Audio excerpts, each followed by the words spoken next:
decided most likely in the first 15 minutes of the game. Olaf. So many options for Keen and a guy like 2 on Twisted Fate. Oh man. It's already a huge chunk of damage. Yeah. And the Silas has more sustain with the Corrupting Pot. Kana only went for, I think it was Doran. Yeah, it was Doran's and the 1 pot. So it's going to be really difficult for him.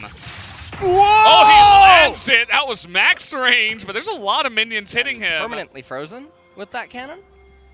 Yeah. They're still going for this, by the way. Okay. And they have TF. The flash comes in. They're trying to burst him down, and that should be are suitable enough will almost always go over. X Flash. Here we go. I feel like I've seen this before. As they're going to get the double knock up, and Mystic is in so much trouble. Keen and Kana were going pretty even. Ashe and Braum up until that 1 turret dive. Oh, Keen. Well, he is going to be nearly impossible to kill. As you steal the Fate's Call here, they're going to go on to Effort, and he's Alistair, so he doesn't really care. As Slow's going down on the LM, they're trying to force that Ragnarok. There it is.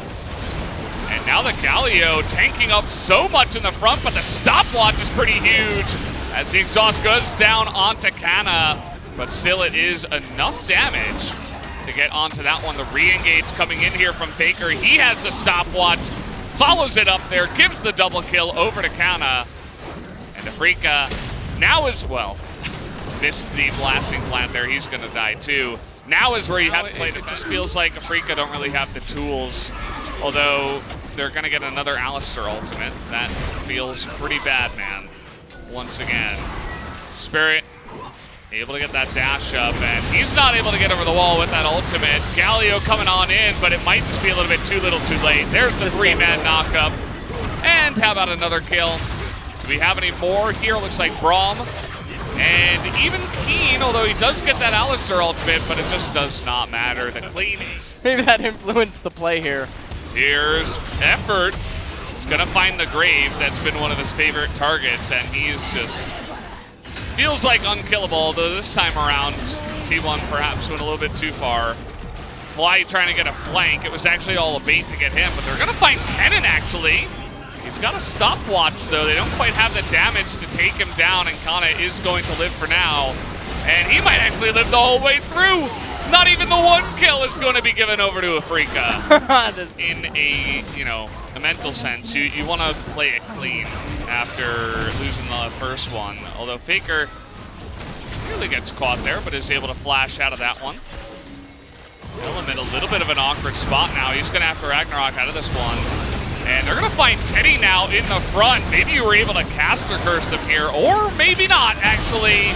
As the big turnaround comes in, and in fact, nobody's going to die from the side of T1, and he just gets bopped in the back line.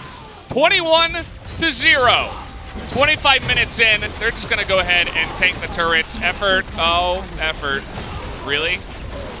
No! Really?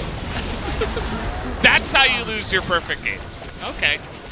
There you go. T1 still going to win the game in a landslide victory. King could have froze, for instance. He didn't. Yeah. There are ways to try to come back from behind. That was T1 versus Afrika game number 2. T1 punched Afrika back. Was that expected starting from the draft?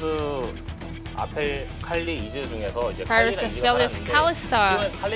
Well, Kalista was up, but, well, actually, maybe Afrika thinking that Ezreal is not as good as other picks, they locked in Ashe, and other comp was very standard LCK style. Indeed, both teams focused on the bot lane picks. Afrika was following, or rather copying T1's comp, as we saw in MSC. But if you lock in a same OP champion and similar comp, you see a very one-sided series, and that this game was also a copy of that kind of storyline. And what do you think of the Alistar pick? Well, I didn't think that it was a good pick into Braum, but he was able to get a lot of rain pressure, and in addition to that, he had a lot of pressure all around the map, roaming around other lanes. As you mentioned, with Effort's rotation, T1 got a huge lead in the early game. Twisted Fate pushes in the wave. So with this lane priority, he rotates to the bottom lane. Based on this, actually Twisted Fates recalls, and then Kali and Alistar also shove in the wave, and they both recall to the base. Mid and bot, they're helping each other, and then we have to take a look over here. We expected to just Alistar to roam to the top side, but as they saw Ash freezing the lane, they actually take a side step into the top side. It was a very flexible decision coming from Teddy and Effort. So with this smooth rotation to the top side, 4 of the T1 members were able to pick up Kiin on Silas. With that lane freeze coming from Mystic, actually T1's bot duo had a lot of choice to kind of decide whether going for their bot lane, whether going to the top side. With this Herald raising the tier 1 turret in the top lane, there was a huge gold gap between 2 AD carry players. With the assist and also the first turret plates, they had a very huge goal difference at the 9-minute mark of the game. After that, T1 grouped up and keep their control of the game. Based on their control and lead, T1 was now rotating and focusing on to the macro. Braum and Alistar are really similar, but Braum was only a wannabe Alistar right here, so he had a very lower teamfight ability. Africa, they were kind of forcing that fight up against T1, but that was not a successful attempt. It was a really hard game for Africa because they had only one breakthrough in this game. However, engaging onto or collapsing onto Alistar was not a good choice. Then let's check out who the player of the game from T1 is. And we wanna actually announce another thing here. It was not a casting vote that decided the POG in game number 1. It was just because of the vote difference. Actually, Ben just won more votes than Fly. Now moving on to game number 2, the player of the game will be Effort and Alistar. I guess the support competition is real here. But now handing over to Effort, the POG.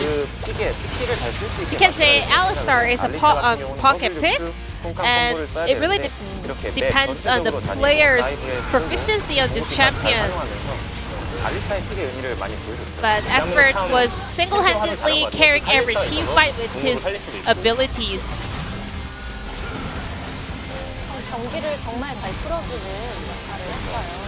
Effort was the key player that opened the window for T1 to keep expanding and accelerating their lead.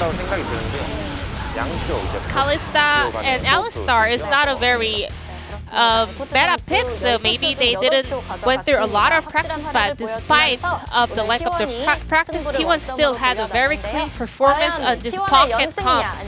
Then let's check out whether T1 can extend their win streak or whether Africa will be the one